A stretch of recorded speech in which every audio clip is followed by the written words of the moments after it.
Son dos, están en ambos lados de la cabeza y se componen por el pabellón auricular y el canal auditivo. Vamos a tener que estar en una localización lateral cefálica, tiene una lámina cartilaginosa, tiene cara lateral y medial y su función es recoger las ondas sonoras para llevarlas al oído interno. Entonces tenemos todas las partes del pabellón auricular. La parte más común es el lóbulo, ¿no? Pero las personas nos ponen los aretes, si es que lo deseamos. Algunas pueden ponerse más orificios para ponerse aros o no. Y también está el trago y el conducto auditivo externo. Eso que vamos a ver en el trago. Tenemos también la fosa triangular, la fosa escafoidea, el hélice y el antehélice. Y en toda esta zona a veces se producen lesiones, sobre todo por traumatismo. Ahora vamos a ver las lesiones que pueden haber. Y como les digo, la función del pabellón auricular es la función de cono, en realidad funciona atrayendo las ondas sonoras hacia el oído externo, al conducto, y de ahí va a ir al tímpano, al oído medio, al oído interno y después va a ir al cerebro. ¿Sí?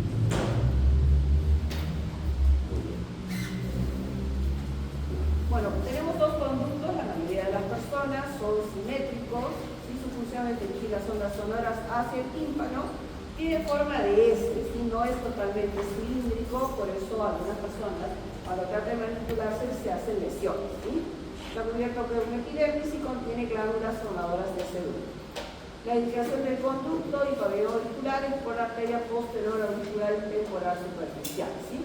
Y el drenaje linfático, ganglios paratiroideos superficiales. Entonces, y el CAE, una sigla que es conducto auditivo externo, está ubicado en la porción timpánica del hueso temporal, desde el pabellón auricular hasta el tímpano. ¿Sí? Y tiene un largo de 2 a 3 centímetros, tiene forma de S y es cartilaginoso y óseo. La porción lateral es cartilaginosa y la medial es ósea. ¿Sí? Y está cubierto con glándulas que producen serum. ¿Sí? Acá tenemos un corte, tenemos la parte cartilaginosa y la parte ósea. ¿Sí? En la unión cartilaginosa siempre es un poco más estrecha, entonces está en la zona donde a veces las personas se introducen sopos, lapiceros, fosforitos, tanto fósforo, y se producen lesión porque hacen esto. ¿Sí?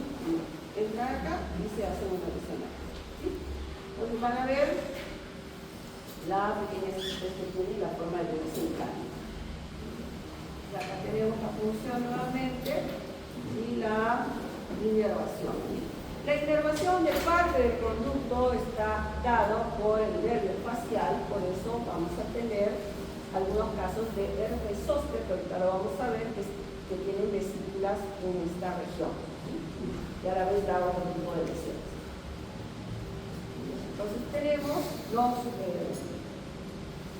las divisiones y las paredes, los límites que tiene el conducto. En la parte anterior está la ATM, que es la articulación temporomandibular. Por eso algunas veces cuando hay dolor en esta articulación, por temas dentales, podemos tener otalgia u otolinea, que es dolor del oído referido. ¿Sí? Después en la parte posterior están las celdas mastoideas y la tercera porción del nervio facial.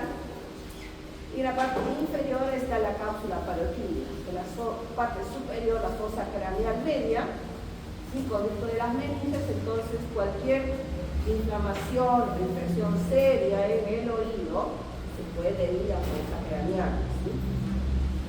La parte externa, la concha o pabellón auricular, y en la parte interna o medial, el tímpano. ¿Sí? Vamos a ver patología del oído externo. El otro hematoma, por definición, es un hematoma de subpericondrio del pabellón auricular consecutivo a un traumatismo. Puede ser un pelotazo, puede ser una cachetada, un puñetazo. Es común en deportes de contacto o en agresiones. La etiopatogenia es que el cartílago se nutre por inhibición del supericondrio y el traumatismo separa a ambos, lo cual produce una colección serohemática. Con el tiempo se produce una necrosis aséptica con secuelas en la anatomía del pabellón. ¿Qué sucede? Si no se trata a tiempo, se produce una necrosis, entonces cuando cicatriza, el oído no cicatriza a íntegro. Vamos a ver una alteración en la forma del pabellón, ¿sí?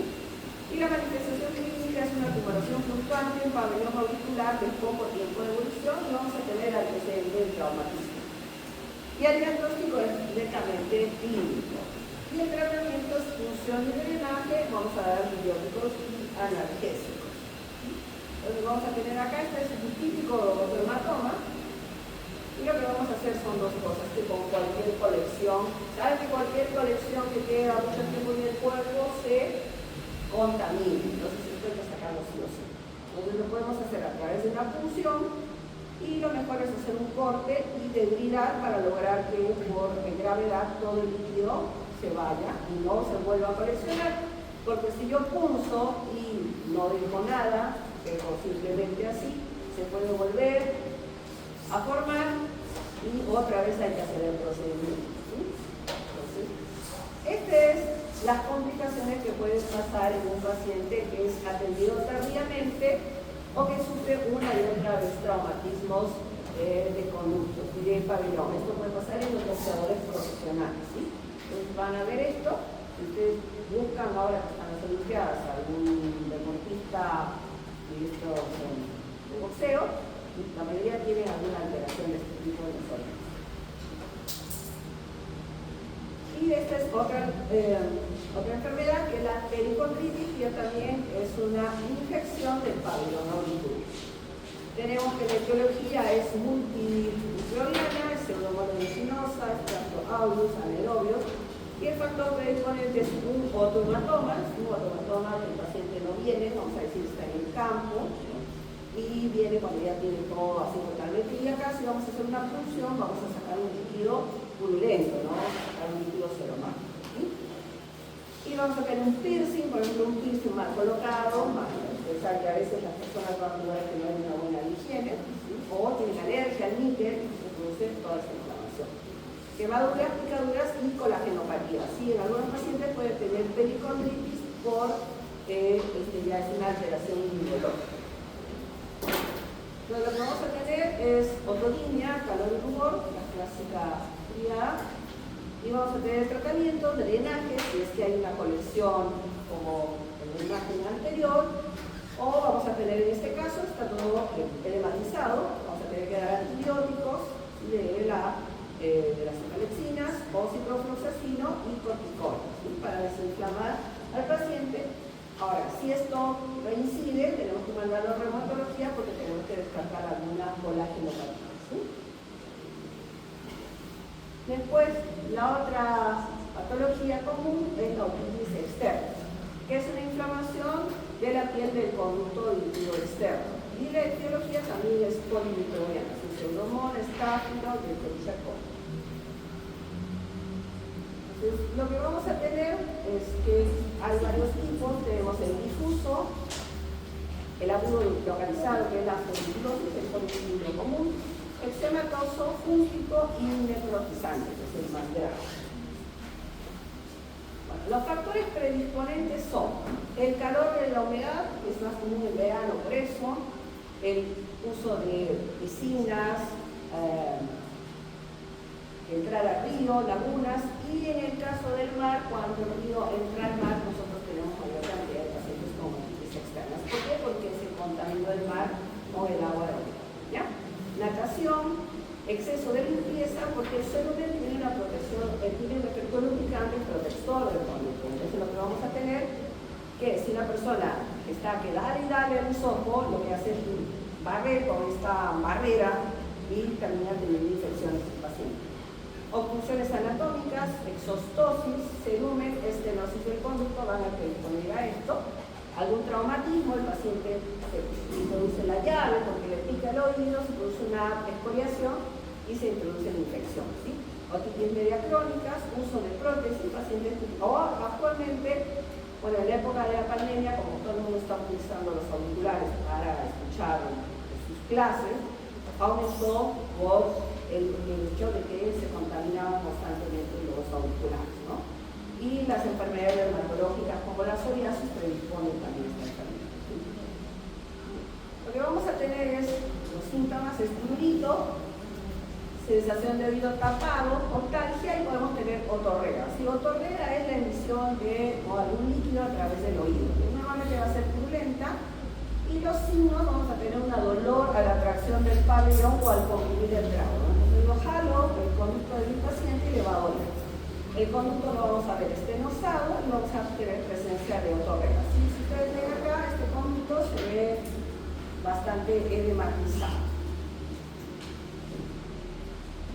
Y vamos a encontrar edema, hiperemia, fluctuación, forúnculo en el conducto o un otorrea en el cáliz. Vamos a tener entonces esta presencia, incluso puede generar un péptico en la piel del pabellón por la salida de líquidos, y empieza a indicarse también hacia afuera. Vamos a tener esta presencia de conducto con un material así amarillento, purulento, o también vamos a poder, si hacemos una otoscopia, podemos ver restos el conducto inflamado y el resto de otorrea. Entonces, bueno, el tratamiento mayormente es tópico. Vamos a dar gotas que tengan antibióticos, como neomicina, ciprofloxacina y corticoides. En casos de mayor gravedad, tengo un paciente que tiene una enfermedad como diabetes o una inmunosupresión, o ya estamos viendo que se está extendiendo la infección, vamos a dar una cefalosporina o ciprofloxacina y vamos a dar analgésicos, corticoides, y en algunos pacientes vamos a hacer drenajes, es un furúnculo muy doloroso y se ve que hay contenido para extraer, y la aspiración de secreciones, ¿sí? La que tenemos es la otitis externa eczematosa, ¿sí? Que es otro tipo de otitis, que es una patología dermatológica de base. Vamos a tener psoriasis, dermatitis, pacientes que tienen alergia, pieles atópicas. Entonces vamos a tener el pabellón y el conducto, mayormente va a tener picazón el paciente, y vamos a ver la piel del oído seca, presencia de eczema, ¿sí? Como caspa, y hay cuadros a repetición. Entonces, ¿qué hace el paciente? Muchas veces este es el paciente que cuando le pica, se mete algún objeto en el oído, se le introduce y se genera una sobreinfección, ¿sí? Entonces también vamos a ver el examen físico, la descamación, fístula, fisura, piel seca, y el tratamiento. Si es que no hay sobreinfección, vamos a dar corticoides tópicos, o sea, en crema o en gotas, y a veces incluso tenemos que dar por bocal un antialérgico y el tratamiento de la enfermedad de base, ¿no? Si es un paciente que digamos tiene psoriasis, le decimos que ir al dermatólogo para que termine de atender o que tiene dermatitis atópica. Bien. Y la otitis externa maligna, ¿sí? Que bueno, su mismo nombre lo dice, es una otitis que se complica. Entonces, vamos a tener factores predisponentes, diabetes e inmunosupresión. Y la edad también, a mayor edad, vamos a tener mayor posibilidad de encontrar este cuadro, ¿sí? La etiología es también, ustedes ven, la mayoría es polimicrobiana, son monoliginosis, estáfilo, proteiramis, Klebsiella. Y la localización también, vamos a encontrar el conducto así, congestionado, restos de materia, sucios, un mal aspecto, tejido de granulación, pólipos y necrosis, ¿no? Un paciente que ya esté en mal estado general, decaído.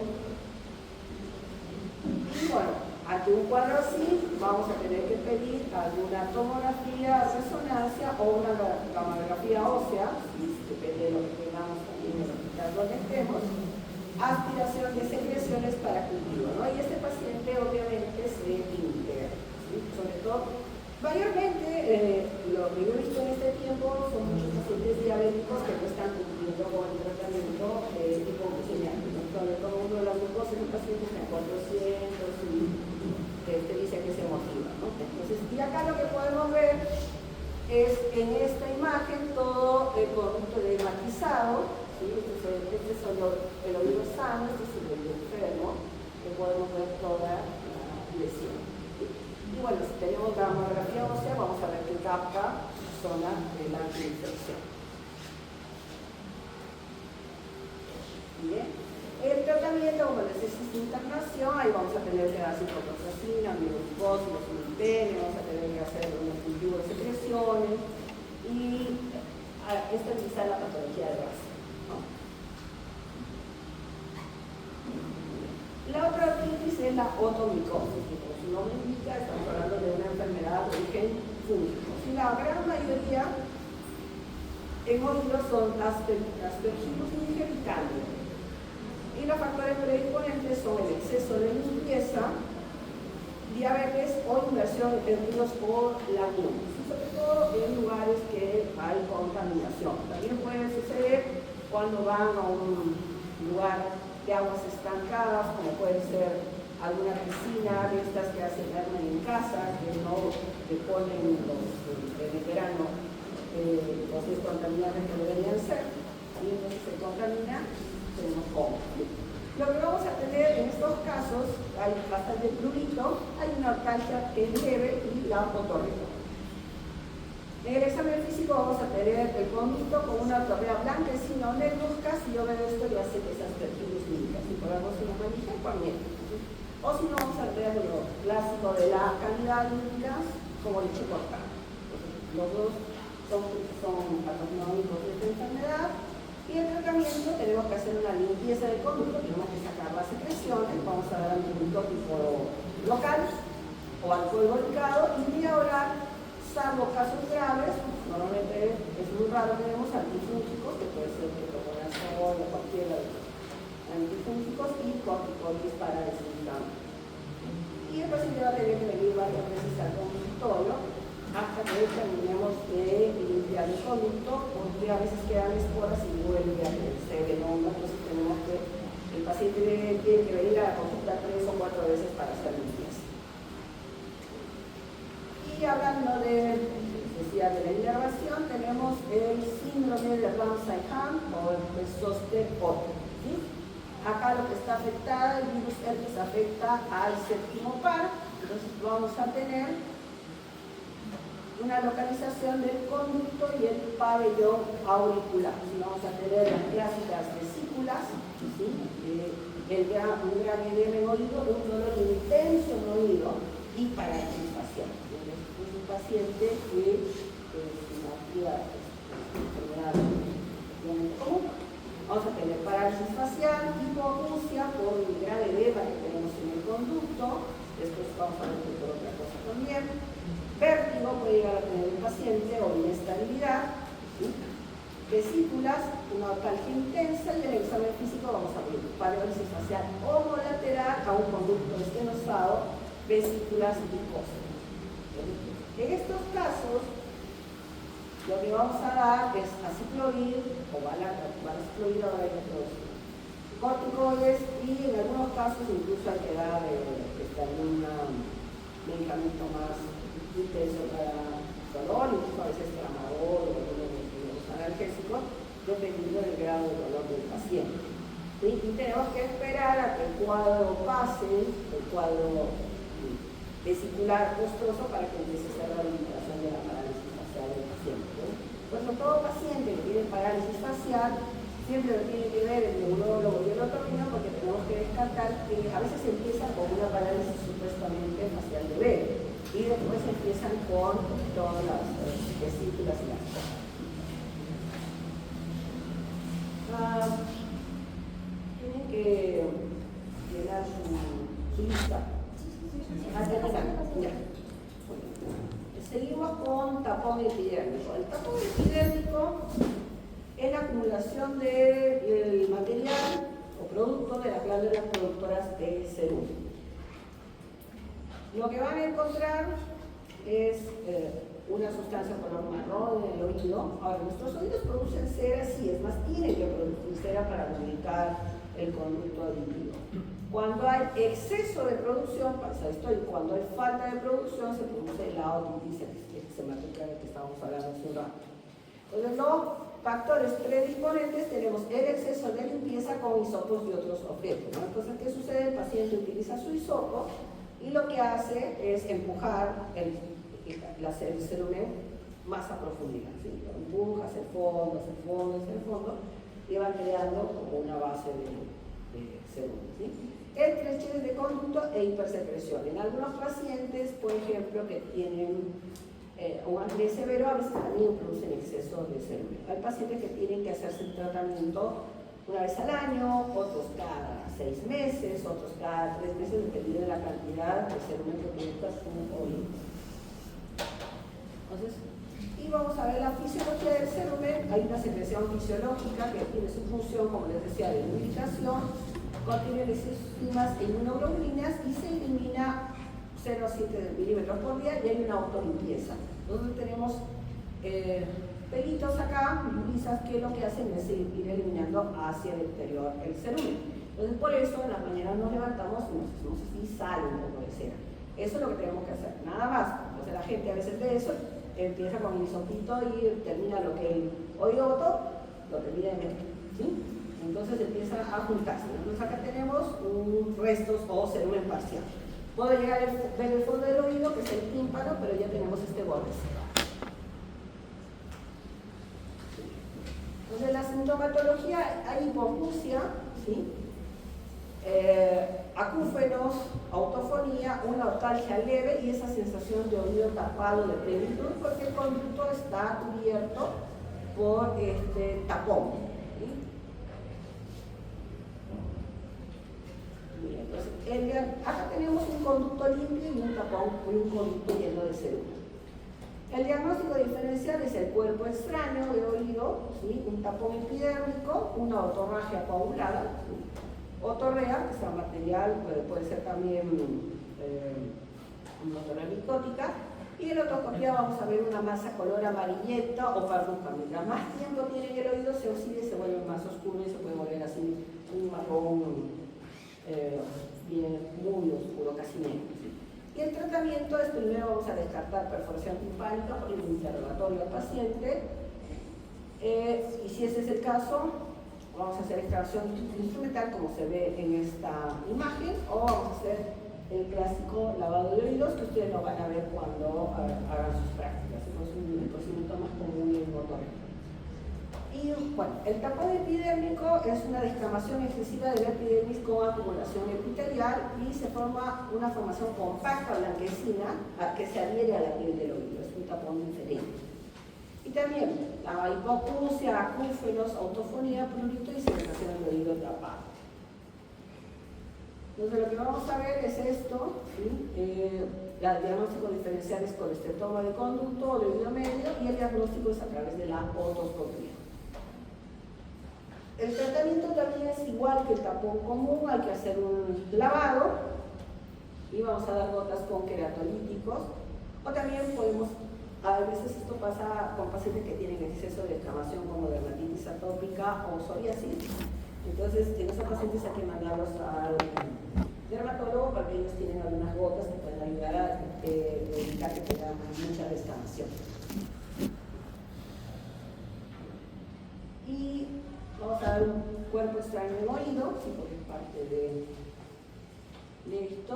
Bueno, es presencia de cuerpos no habituales en el conducto auditivo externo. ¿Sí? Entonces, como les muestra en esta imagen, la persona introduce un lápiz en el colegio, digamos que están jugando, y ¿qué sucede? Como tenemos esa itálica, lo saca, lo mueve y queda la punta del lápiz en el oído. Esto es un cuerpo extraño relativamente común.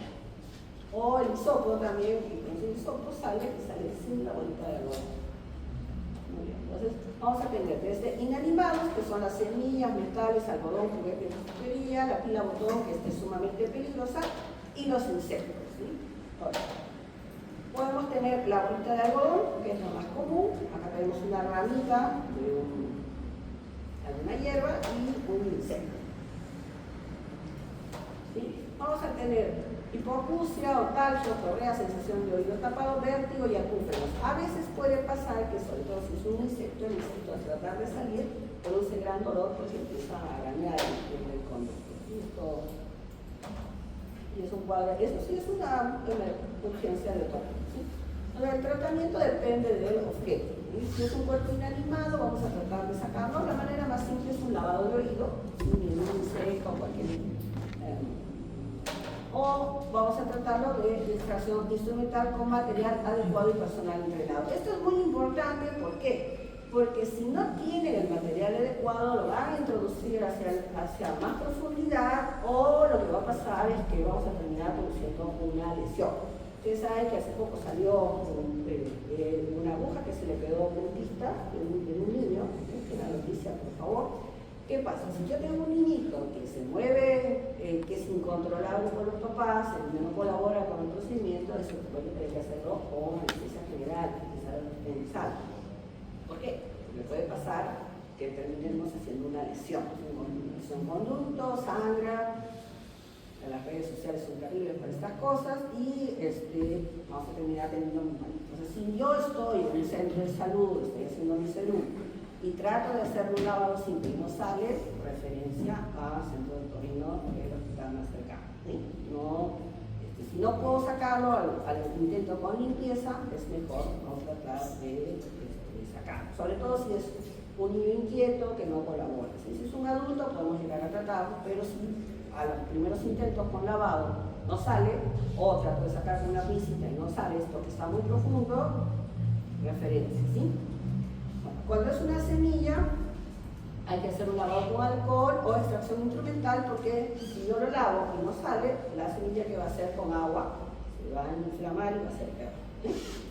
Cuerpo animado, primero, si está vivo el insecto, primero voy a tratar de inmovilizarlo, voy a tratar de poner algún líquido, que no sea aceite, puede ser alcohol, agua oxigenada, y después se hace un lavado o extracción instrumental, ¿sí? El cuerpo extraño más agresivo es la pilabotón, que es la extracción instrumental, y ese es un control, eso sí, a veces hay que internar, porque la sulfatación de las pilas puede producir necrosis, entonces puede generar un daño terrible dentro del oído, bueno, hay que decir cuando hacen cosas. Muy bien, entonces acá tenemos algunas imágenes de oído, ¿sí? Y bueno, la extracción de cerumen se puede hacer de dos maneras, con cureta. Tenemos curetas que tienen esta forma en todo el golfo, del hockey, que lo introducimos y lo que hacemos es tratar de jalarlo hacia el exterior, ¿sí? O la técnica más común es hacer con lavado de oído. Muy bien, entonces ustedes creo que después tienen en sus seminarios que van a tener que hacer técnica de lavado de oído, el cuerpo extraño, pues ya después, por eso no me voy a extender en dar esta técnica.